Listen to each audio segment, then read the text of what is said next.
नमस्कार दोस्तों, चलिए जानते हैं राजस्थान की 50 बड़ी खबरें सिर्फ 10 मिनट में। पर उससे पहले आप ये वीडियो कहां से देख रही हैं, कमेंट में जरूर बताएं और वीडियो को लाइक करके चैनल को सब्सक्राइब जरूर करें। अजमेर के तबीजी में आयोजित किसान मेला 2026 ने किसानों के लिए नई संभावनाओं के द्वार खोल दिए हैं। मसालों की उन्नत किस्मों, बीज अनुसंधान और आधुनिक खेती तकनीकों के जरिए किसानों की आय बढ़ाने पर जोर दिया गया। विशेषज्ञों का कहना है कि मसाला उत्पादन से किसानों की कमाई दोगुनी या तिगुनी हो सकती है। राजस्थान में मार्च की शुरुआत में ही तेज गर्मी का असर देखने को मिल रहा है। बाड़मेर और जैसलमेर में तापमान 40 डिग्री के करीब पहुंच गया है।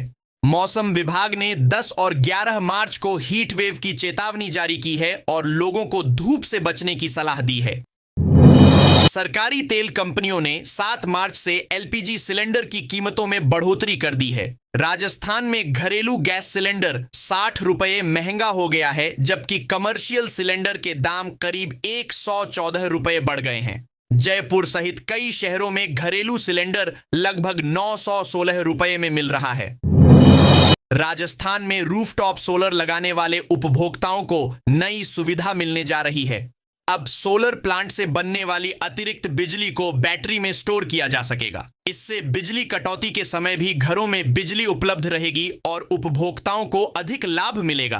राजस्थान में कृषि भूमि की खरीद बिक्री में करीब 7,000 करोड़ रुपए की टैक्स चोरी का मामला सामने आया है। आयकर विभाग ने एआई और सैटेलाइट तकनीक की मदद से इस गड़बड़ी का पता लगाया और लगभग 900 लोगों को नोटिस जारी कर जवाब मांगा है।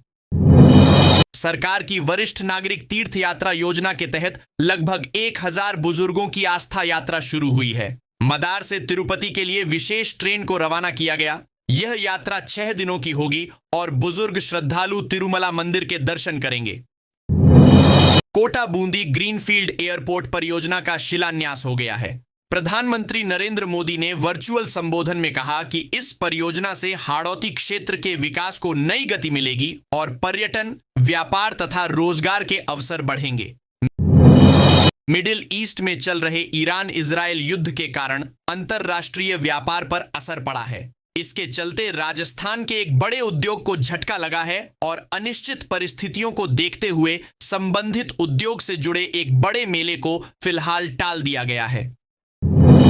राजस्थान के सरकारी स्कूलों में अब शिक्षकों और कर्मचारियों की पूरी जानकारी स्कूल की दीवारों पर लिखी जाएगी। इसमें फोटो, नाम, पद और वे कौन सा विषय पढ़ाते हैं यह भी शामिल होगा ताकि स्कूलों में पारदर्शिता बढ़ सके। राजस्थान सरकार की लाडो प्रोत्साहन योजना के तहत बेटी के जन्म पर कुल 1.5 लाख रुपए की आर्थिक सहायता दी जाती है। यह राशि अलग अलग चरणों में 91 जाती है और इसके लिए माता पिता को निर्धारित पात्रता पूरी कर आवेदन करना होता है। राजस्थान को लगभग 6,691 करोड़ रुपए की 3 बड़ी विकास परियोजनाओं की सौगात मिलने जा रही है। इनमें एयरपोर्ट निर्माण और 2 प्रमुख पेयजल परियोजनाएं शामिल हैं, जिनसे हाड़ौती क्षेत्र के कई जिलों में पानी की समस्या दूर होने की उम्मीद है। मुख्यमंत्री भजनलाल शर्मा अंतर्राष्ट्रीय महिला दिवस के अवसर पर हनुमानगढ़ जिले को 1008 करोड़ रुपए के विकास कार्यों की सौगात देंगे।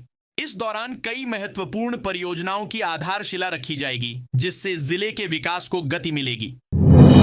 ईसरदा दौसा पेयजल परियोजना के तहत राजस्थान के 1256 गांवों और 6 कस्बों को पानी उपलब्ध कराया जाएगा। परियोजना के लिए भूमि अधिग्रहण की प्रक्रिया तेज कर दी गई है और प्रभावित खातेदारों को जल्द मुआवजा देने के निर्देश दिए गए हैं। जयपुर डिस्कॉम ने सोलर उपभोक्ताओं के लिए हाइब्रिड इन्वर्टर और बैटरी स्टोरेज लगाने के निर्देश जारी किए हैं। इससे सोलर ऊर्जा से बनी अतिरिक्त बिजली को स्टोर किया जा सकेगा और बिजली कटौती के समय इसका उपयोग किया जा सकेगा। राजस्थान के अनूपगढ़ में शहीद के घर से चोरी हुए अशोक चक्र मेडल को पुलिस ने बरामद कर लिया है। इस मामले में 17 आपराधिक मामलों में शामिल एक हिस्ट्री शीटर को गिरफ्तार किया गया है, जिसने बंद घर का ताला तोड़कर मेडल और नकदी चुरा ली थी। जोधपुर में 400 करोड़ रुपए की लागत से बन रहा रीजनल कैंसर इंस्टीट्यूट अब भी पूरी तरह शुरू नहीं हो पाया है। हाईटेक मशीनें लगने के बावजूद भवन का काम अधूरा है और फिलहाल कैंसर मरीजों का इलाज केवल बेसमेंट में ही किया जा रहा है। नासिर जुनेद हत्याकांड में गिरफ्तार मोनू मानेसर को करीब 2.5 साल बाद जमानत मिल गई है। राजस्थान हाईकोर्ट से राहत मिलने के बाद वह जेल से बाहर आ गया।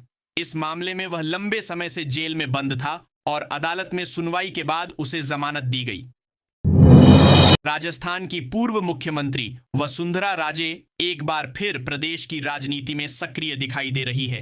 अंतर्राष्ट्रीय महिला दिवस की पूर्व संध्या पर जयपुर में आयोजित सशक्त युवा सशक्त राष्ट्र सम्मेलन में उन्होंने भाग लिया और अपने संबोधन के जरिए राजनीतिक संदेश भी दिया। राजस्थान में गर्मी से पहले प्रशासन ने पानी की समस्या से निपटने की तैयारी शुरू कर दी है। बाड़मेर जिले के 290 गांवों और करीब 400 ढाणियों तक जीपीएस लगे टैंकरों के जरिए पानी पहुंचाने की योजना बनाई गई है ताकि गर्मियों में लोगों को राहत मिल सके। राजस्थान विधानसभा में डिस्टर्ब एरिया बिल पारित हो गया है। इस दौरान कांग्रेस विधायकों ने विरोध जताते हुए सदन से वॉकआउट कर दिया। विपक्ष ने बिल का विरोध करते हुए कई सवाल उठाए। हालांकि बहस के बाद बिल को पारित कर दिया गया। मुख्यमंत्री भजनलाल शर्मा आज चूरू और हनुमानगढ़ के दौरे पर हैं, जहां वे सैनिकों और महिलाओं से संवाद करेंगे। अंतर्राष्ट्रीय महिला दिवस पर महिलाओं को रोडवेज बसों में मुफ्त यात्रा की सुविधा दी गई है। वहीं मिडिल ईस्ट संकट के कारण जयपुर से दुबई और शारजाह की उड़ानें रद्द कर दी गईं।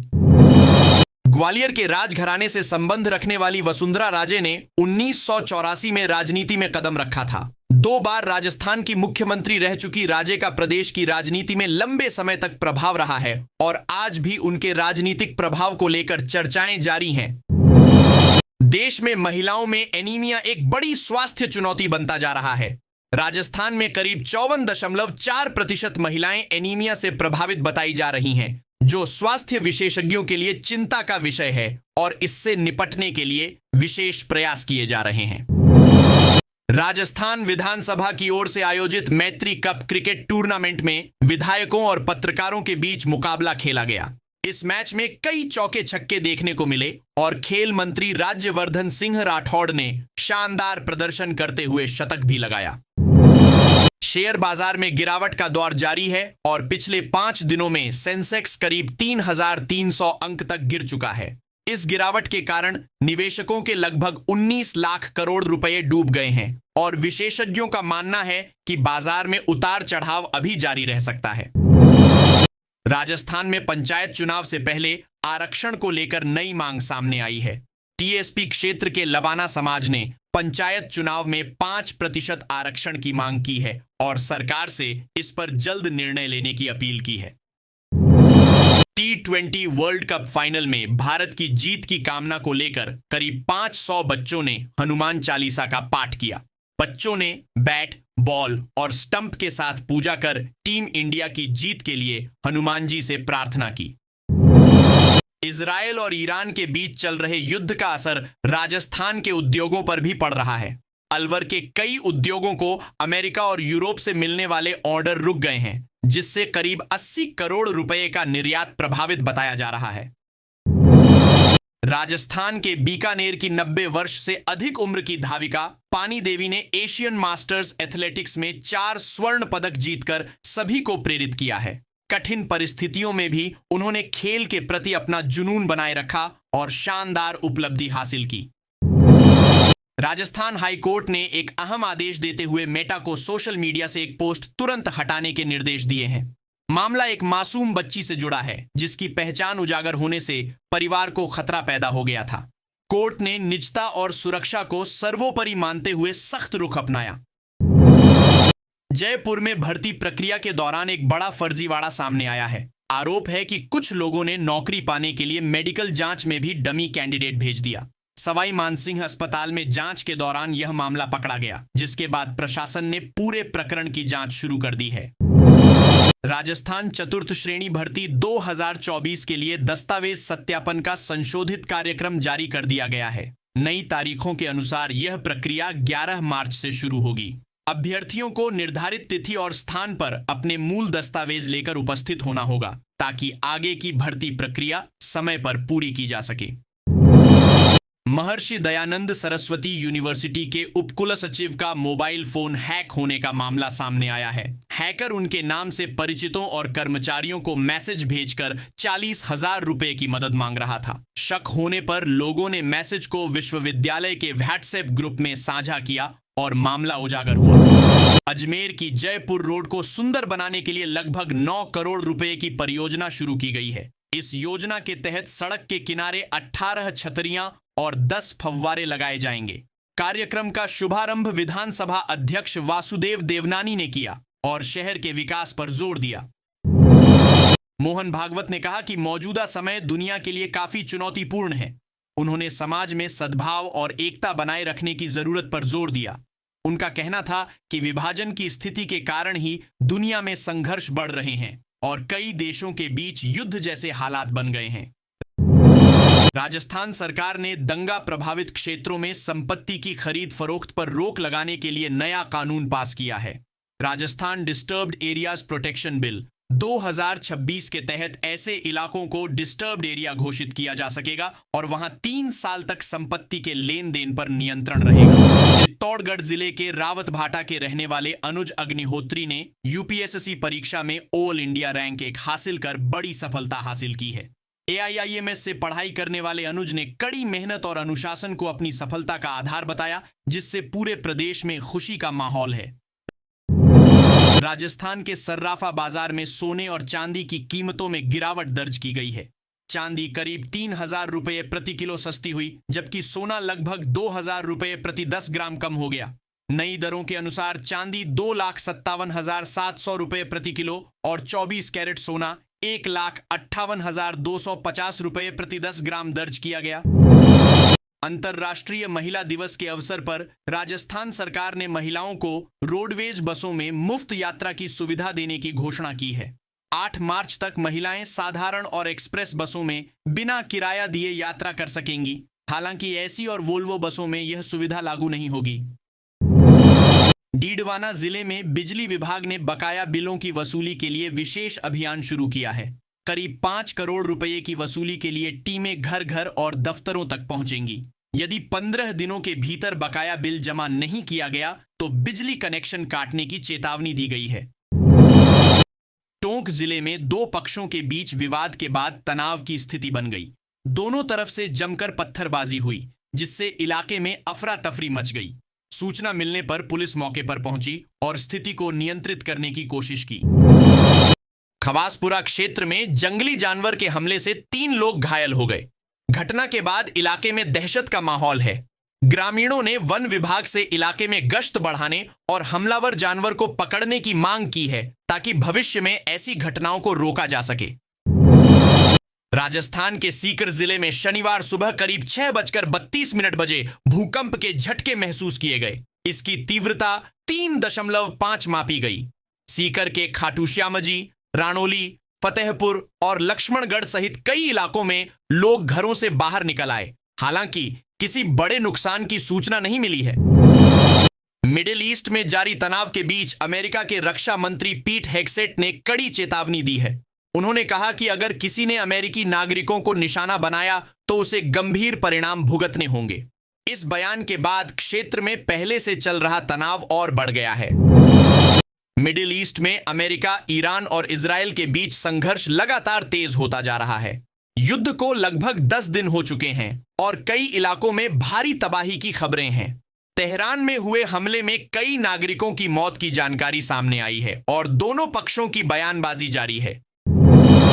ईरान ने दुबई में ड्रोन हमला करने का दावा किया है, जिसमें एक पाकिस्तानी नागरिक की मौत होने की खबर है। वहीं तेहरान ने यह भी कहा कि उसने कुछ अमेरिकी सैनिकों को हिरासत में लिया है। हालांकि इस दावे को लेकर अंतर्राष्ट्रीय स्तर पर अलग अलग प्रतिक्रियाएं सामने आ रही हैं। अमेरिका ने आरोप लगाया है कि रूस ईरान को ऐसी खुफिया और टारगेटिंग जानकारी दे रहा है जिससे अमेरिकी सैन्य ठिकानों को निशाना बनाया जा सकता है। इस खबर के बाद वॉशिंगटन ने मॉस्को को सख्त संदेश भेजते हुए कहा है कि वह इस मामले में ईरान की मदद से दूर रहे।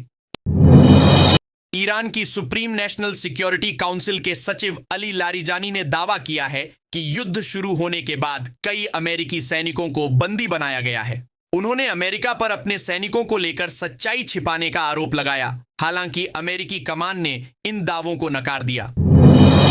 कुवैत ने सुरक्षा चिंताओं के कारण तेल उत्पादन और रिफाइनिंग आउटपुट में कटौती करने का फैसला किया है।